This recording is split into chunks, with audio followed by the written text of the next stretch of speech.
नमस्कार दोस्तों, मेरा नाम है विमल सिंह। बालाजी स्टडी अड्डा में आपका स्वागत है। प्रमुख लेखक कवियों का सामान्य परिचय और उनकी रचनाएं, इस पर बेस्ड हाल ही में जो यूपी टेट में पेपर हुआ था, प्रश्न काफी पूछे गए थे। इसलिए आज हम इस पर बेस्ड प्रश्नों की जो सीरीज है वो स्टार्ट कर रहे हैं, जिसमें 20-20 करके प्रश्न हम देखेंगे, ज्यादा नहीं। टोटल यहाँ पर प्रश्नों की संख्या जो है आपकी 108 है, जिसको हम 20-20 करके और लास्ट में जो बाकी बचे प्रश्न है वो देख लेंगे। तो चलिए शुरू करते हैं आज के 20 प्रश्न। सबसे पहला प्रश्न, कनुप्रिया के रचनाकार जो है वो कौन है?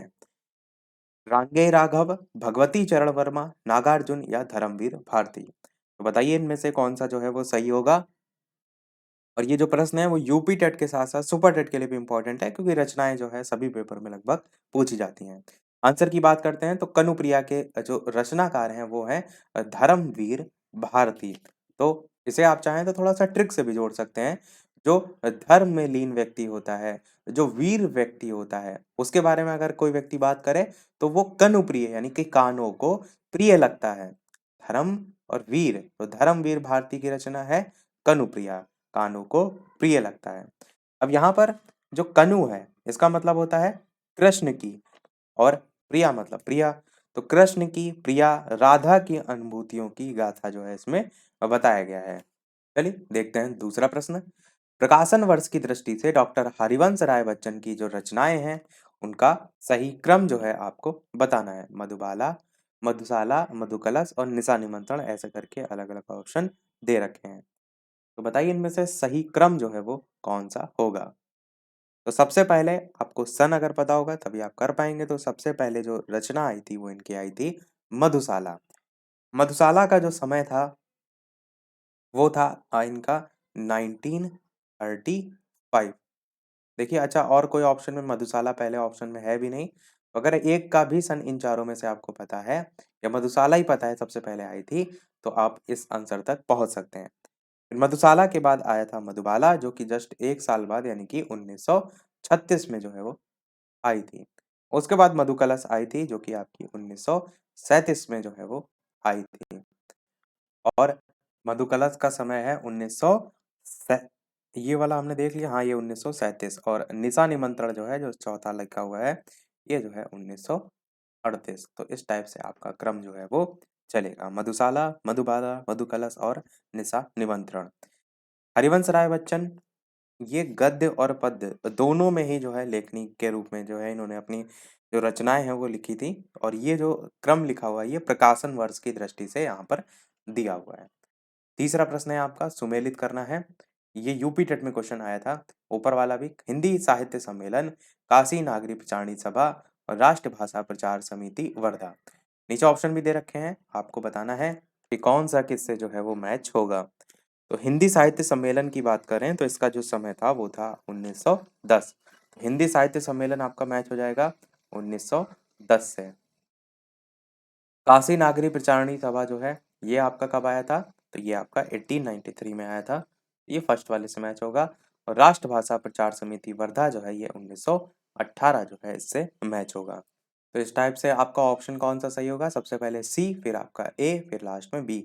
तो सी ए बी वाला, देखिए सी वाला ऑप्शन दे रखा है, यही आपका ऑप्शन यहाँ पर सही हो जाएगा। अगला प्रश्न चौथा है कि तुलसीदास के रचनाकार जो है वो कौन है? केशवदास, सूर्यकांत त्रिपाठी निराला, डॉक्टर रामविलास शर्मा या फिर महादेवी वर्मा? तो बताइए कौन सा इनमें से सही होगा। तुलसीदास के रचनाकार, आंसर की बात करते हैं तो तुलसीदास के रचनाकार जो है वो सूर्यकांत त्रिपाठी निराला हैं। ध्यान रखिएगा, तुलसीदास नाम के अलग जो है वो आते हैं और इन्हीं के नाम पर रचना भी है, तो इसलिए जरूरी है कि आपको याद होना चाहिए। और ये खंड काव्य प्रकाशित कब हुआ था? तो 1938 में जो है प्रकाशित हुआ था। अगला प्रश्न पांचवा, अन्या से अनन्या आत्मकथा जो है वो किसकी है? प्रभा खेतान की है, सुसम वेदी की है, उषा प्रियवदा की है या फिर मन्नू भंडारी की है? तो बताइए कौन सा इनमें से जो है वो सही होगा। अन्या से अनन्या आत्मकथा, आंसर की बात करते हैं तो आपका पहले ही ऑप्शन यहाँ पर प्रभा खेतान जो है वो सही होगा। प्रभा खेतान ये अर्थशास्त्र में भी, समाजशास्त्र में भी, उद्योग जगत में भी, ये सभी क्षेत्र में जो है इनका नाम जाना जाता है। बाकी ये जरूर ध्यान रखिएगा कि अन्या से अनन्या आत्मकथा प्रभा खेतान की है और जो प्रभा खेतान है इन्होंने अपनी ज़िंदगी का जो सफ़रनामा है वो इसमें जो है वो प्रस्तुत किया है। अब इसको ट्रिक से कैसे जोड़ सकते हैं? कोशिश ये किया करिए कोई रचना याद कीजिए तो उसको थोड़ा ट्रिक से जोड़िए। अब यहाँ पर देखिए अन्य में क्या वर्ड आ रहा है? अन्य। और अन्य कहाँ पर उगता है? जो हम लोग खाते हैं वो खेतों में उगता है। तो खेत से आप ये जोड़ सकते हैं अन्य से अनन्या को। अन्य-अन्य दोनों में ही आ रहा है तो अन्य से आप जोड़ सकते हैं प्रभा खेतान यानी कि खेत को जोड़ सकते हैं। छठा प्रश्न, प्रभु जी तुम चंदन हम पानी, ये किसका वाक्य है? दादू, नानक, रैदास या फिर कबीर? और कोशिश ये भी कीजिएगा कि जो भी प्रश्न देखा करिए उनको याद भी अवश्य कर लिया करिए क्योंकि 20-20 अगर हम प्रश्न भी अगर याद कर रहे हैं एट द टाइम तो काफ़ी कम प्रश्न हैं और उनको एकदम रट लीजिए ताकि अगर वो प्रश्न दोबारा कभी आए क्योंकि कई बार क्या होता है हम देखते हैं यहाँ इन 4 ऑप्शन में से एक ही सही होगा फिर उसको नेक्स्ट क्वेश्चन पे पड़ जाते हैं तो पुराना याद नहीं होता है। तो मेन उद्देश्य है आपके दिमाग मत जाना चाहिए। आंसर की बात करते हैं तो रैदास आपका यहाँ पर सही होगा। रैदास जी की पंक्ति है कि तुम चंदन जैसे बहुमूल्य, खुशबूदार, सबके प्रिय हो और हम लोग पानी जैसे हैं। तो यहाँ पर क्या बताया गया? प्रभु की श्रेष्ठता जो है उसको जो है बताया गया, उसको सिद्ध किया गया है। 7वां प्रश्न है आदिकाल की रचना जो है वो कौन-सी है? अखरावट या फिर छत्रसाल दशक या फिर दीपशिखा या फिर खुमान रासो? बताइए कौन-सा सही होगा? इसके अलावा वीडियो पसंद आए तो वीडियो को लाइक और शेयर भी अवश्य जो है वो करते रहिएगा। आंसर की बात करते हैं तो आदिकाल की इनमें से जो रचना है वो है आपकी अखरावट। ये ए वाला आपका ऑप्शन जो है वो सही होगा। ये जो है आपकी भक्ति काल की रचना है और छत्रसाल दशक जो है ये भूषण की है। भूषण की जो है ये रचना है छत्रसाल दशक और रीतिकाल की जो है ये रचना है आपकी छत्रसाल दशक। दीपशिखा आपको पता है सब सारी चीज़ें हमने एक ट्रिक से बात कर रखी हैं। अगर आपने रचनाओं वाली नई ट्रिक देखी हो तो बालाजी स्टडी अड्डा रचनाएँ जो है वो सर्च कीजिएगा। आपको ट्रिक वाली वो पूरी प्लेलिस्ट जो है वो मिल जाएगी। तो महादेवी वर्मा जो हैं उनकी जो है ये रचना है दीपशिखा और ये आधुनिक काल जो है उसकी रचना है। खुमान रासो जो है ये दलपति विजय की रचना है। दलपति विजय की रचना है खुमान रासो और ये जो है आपकी अच्छा मैंने धोखे से यहाँ पर पहले वाले ऑप्शन को जो है वो आंसर बता दिया था। पहले वाले में तो मैंने बताया कि ये जो अकरावट है ये भक्ति काल की है, इसको मैंने गलती से टिक कर दिया है। भक्ति काल की रचना है तो ये भक्ति काल की है तो ये आंसर नहीं होगा। प्रश्न में तो आदिकाल पूछा गया था। खुमान रासो जो है ये आदिकाल की रचना है। खुमान रासो जो है ये दलपति विजय जो है उनकी रचना है और ये आदिकाल से संबंधित है। एक बार फिर से समझ लीजिए आदिकाल की रचना इनमें से खुमान रासो है और दलपति विजय जो है उनकी रचना है, आदिकाल से संबंधित है। सबसे पहला अखरावट ये जो है मलिक मोहम्मद जायसी की रचना है। कौन-सी? अखरावट जो है मलिक मोहम्मद जायसी की है और ये भक्ति काल से संबंधित है। छत्रसाल दशक जो है ये आपकी भूसर जो है उनकी रचना है और ये रीतिकाल से संबंधित है। दीपशिखा महादेवी वर्मा की है और ये आधुनिक काल से संबंधित है। अब आपके दिमाग में ये चीज़ों चारों ही रचनाएँ क्लियर होनी चाहिए। ये चारों ही मोस्ट इम्पोर्टेंट है, चारों ही पूछी जाती हैं। खुमान रासो यहाँ पर आंसर जो है वो आपका बिल्कुल सही होगा। अगला देखते हैं आपका 8वां प्रश्न, वैदेही वनवास किसकी जो है वो रचना है? मैथिली शरण गुप्त, अयोध्या सिंह उपाध्याय हरिऔध, रामधारी सिंह दिनकर या फिर श्रीधर पाठक? कौन-सा सही होगा? आंसर की बात करते हैं तो वैदेही वनवास जो है वो अयोध्या सिंह उपाध्याय हरिऔध जो है इनकी जो है वो रचना है और इसमें राम द्वारा सीता के निर्वासन की कथा का वर्णन जो है वो किया गया है। इसकी रचना कब की गई थी? तो 1941 में जो है वो की गई थी। 1941 ईस्वी में की गई थी। और यहाँ पर वनवास वर्ड आ रहा है तो वनवास अयोध्या से ही संबंधित है। आपने पूरी रामायण देखी होगी, तो उससे भी आप इसे जोड़कर याद रख सकते हैं। 9वां प्रश्न कह रहा है लेखक और उसकी रचना का कौन-सा जोड़ा यहाँ पर गलत है? स्कंदगुप्त लक्ष्मी नारायण मिश्र, संस्कृति के 4 अध्याय रामधारी सिंह दिनकर, रसज्ञ रंजन आचार्य महावीर प्रसाद द्विवेदी, अशोक के फूल आचार्य हजारी प्रसाद द्विवेदी। तो कौन-सा यहाँ पर जोड़ा गलत है? तो आप कहेंगे यहाँ पर स्कंदगुप्त लक्ष्मी नारायण मिश्र जो लिखा हुआ है, ये गलत है क्योंकि ये तो जयशंकर प्रसाद जी की रचना है।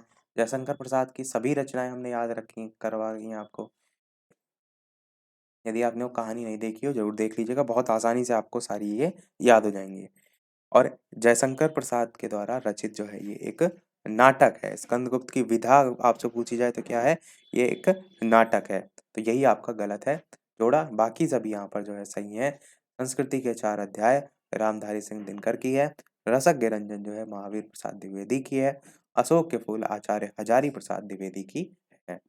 10वां प्रश्न है, कवि और उसकी रचना का कौन सा जोड़ा यहाँ पर सही नहीं है? यहाँ पर भी आपसे गलत ही जो है वो पूछा गया है। परिमल सूर्यकांत त्रिपाठी निराला, दूसरा है शिवराज भूषण भूषण, तीसरा है शब्द रसायन देव और चौथा है उद्धव शतक भारतेंदु हरिश्चंद्र। कौन सा यहाँ पर गलत है? आंसर की बात करते हैं तो यहाँ पर उद्धव शतक जो है भारतेंदु हरिश्चंद्र, ये आपका जो है वो गलत है। आंसर यानी कि डी वाला यहाँ पर सही होगा। उद्धव शतक जो है ये जगन्नाथ दास रत्नाकर जो है उनकी रचना है। शॉर्ट में मैं जगन्नाथ का जे और रत्नाकर का आर जो है मैंने लिख दिया। तो जगन्नाथ दास रत्नाकर जो है इनकी रचना है, कौन सी है? उद्धव शतक। बाकी सभी सही हैं।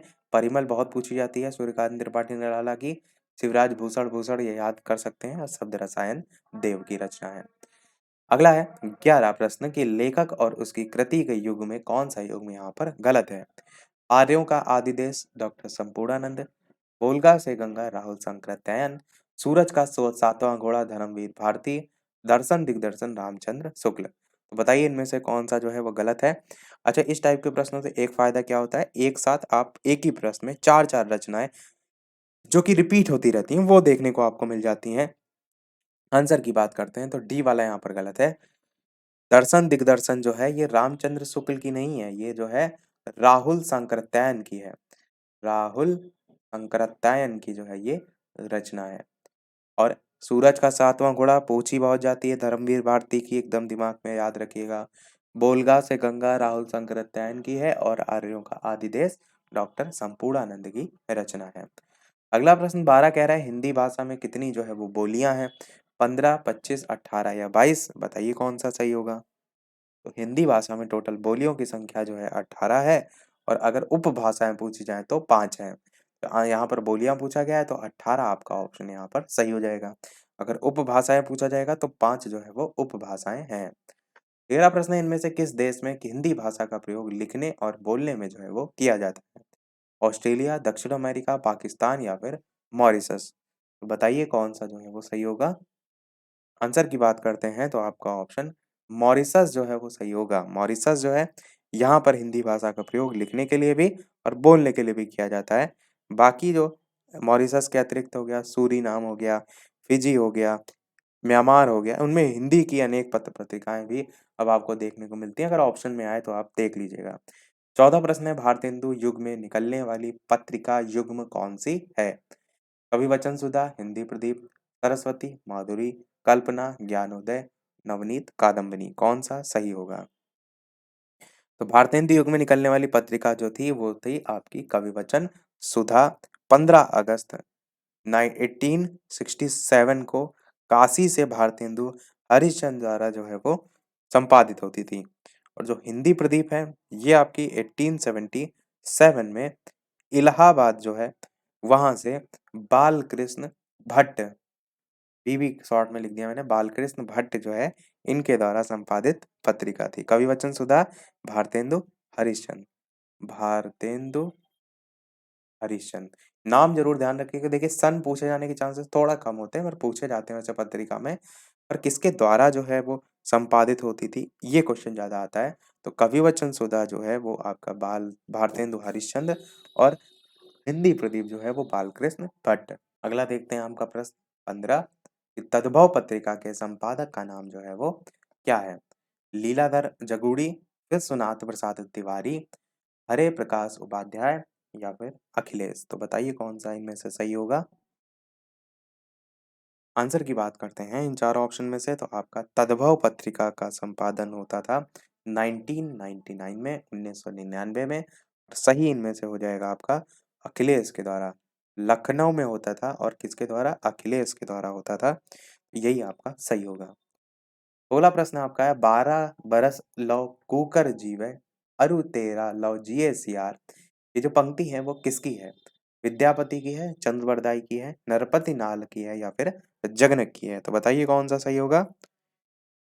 आंसर की बात करते हैं तो ये जो है वो पंक्तियाँ जो है वो जगनिक के द्वारा रचित हैं और ये जो पंक्तियाँ हैं वो परमाल रासों से जो है वो ली गई हैं। तो ये भी आप ध्यान जो है वो रख सकते हैं, परमाल रासों से जो है वो ली गई हैं। पंक्तियाँ क्या हैं?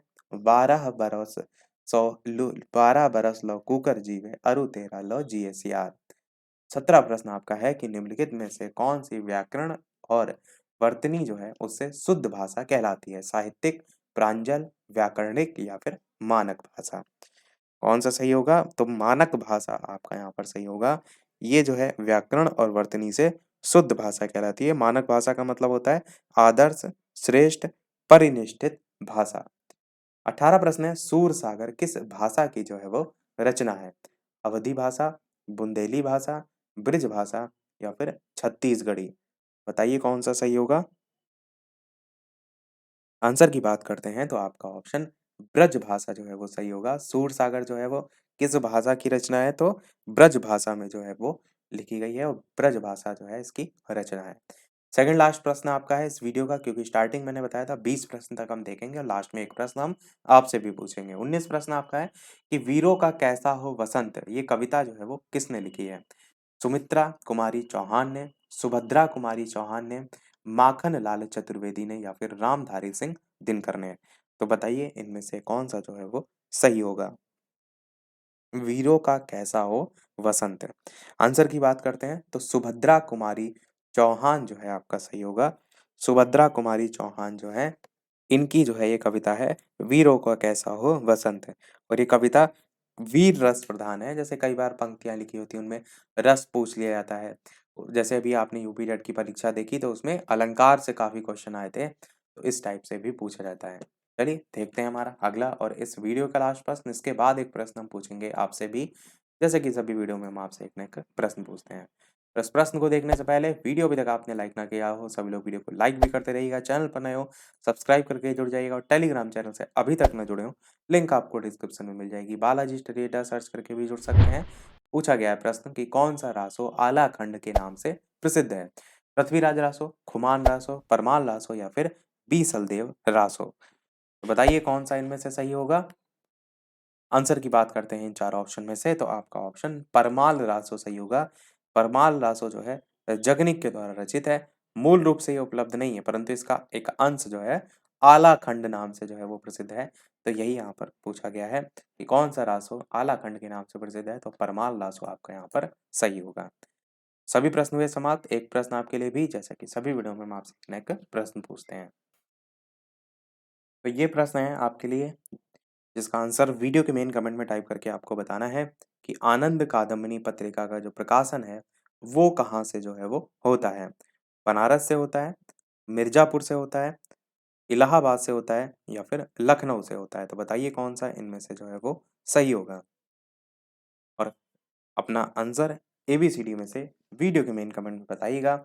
इसके आगे के जो प्रश्न हैं वो हम अगली क्लास में देखेंगे। दोपहर के 3 बजे, शाम के 8 बजे 2 लाइव टाइमिंग है।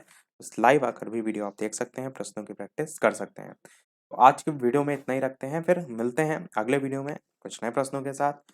तब तक के लिए नमस्कार, जय हिंद।